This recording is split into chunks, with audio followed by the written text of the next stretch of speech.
I used to work on paranormal TV shows. One summer, our crew filmed at an abandoned mental hospital, completely shut down, surrounded by fences, the kind of place people warn you never to enter. We split into teams. My team wasn't for TV. We recorded things that would never be aired. On the second night, three of us went in separately. We were never allowed to walk together. Spirits don't show themselves if you're in groups. I went down into the basement.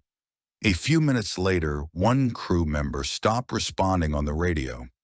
At first, we thought it was interference. Then the static started getting louder, meaning he was close. We followed the sound. From the floor above us, we heard footsteps.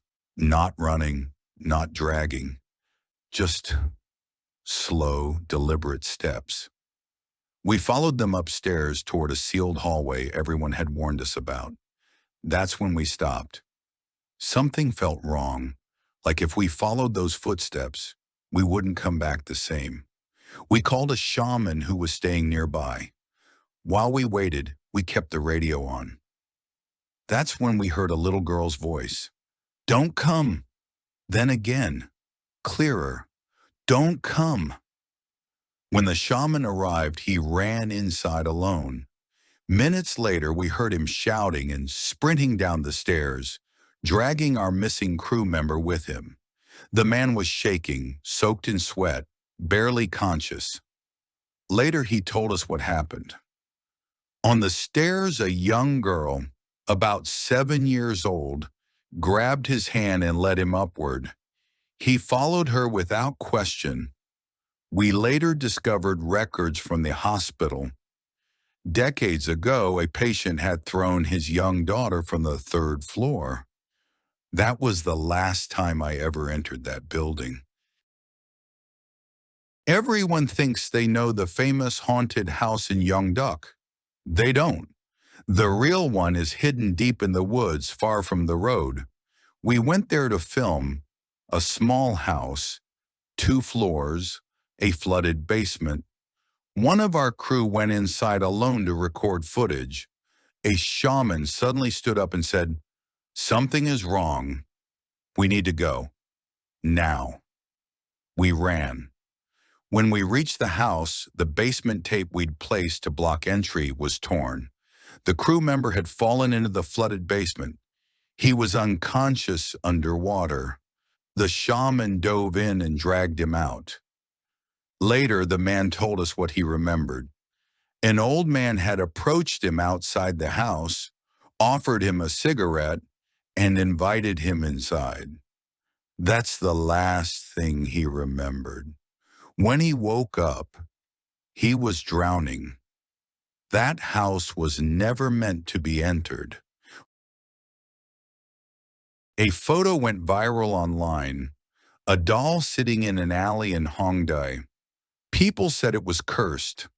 Our team tracked it down. We wrapped it up and took it to a studio to film. The shaman refused to touch it. He argued with the director and left. So we filmed anyway. That night, multiple crew members collapsed. Vomiting, seizures, severe pain. Ambulances came. When we returned to the studio the next day, the doll was no longer sitting on the chair. It was lying on the floor. No windows, locked door. No one had entered. We filmed one last scene. As we called the doll's name aloud, the lights exploded. We ran. Later, multiple shamans performed a ritual. They told us the truth. The doll wasn't cursed for one person. It was made to destroy entire families. They burned it completely. I still refuse to look at its photo. This place wasn't scary in the way people expect. It was sad. During the Korean War, thousands of civilians were executed and buried there. A factory and hospital were later built on top. Taxi drivers said people would ask to be taken there, then vanish when this arrived. While filming nearby, a couple ignored every warning. The woman suddenly changed. She stared blankly. then ran straight toward the sealed mine entrance where bodies were buried. She jumped from a second-floor window without hesitation. When the shaman stopped her, the woman cried and begged, "Please help me find my mother." That place doesn't want attention. It wants to be remembered.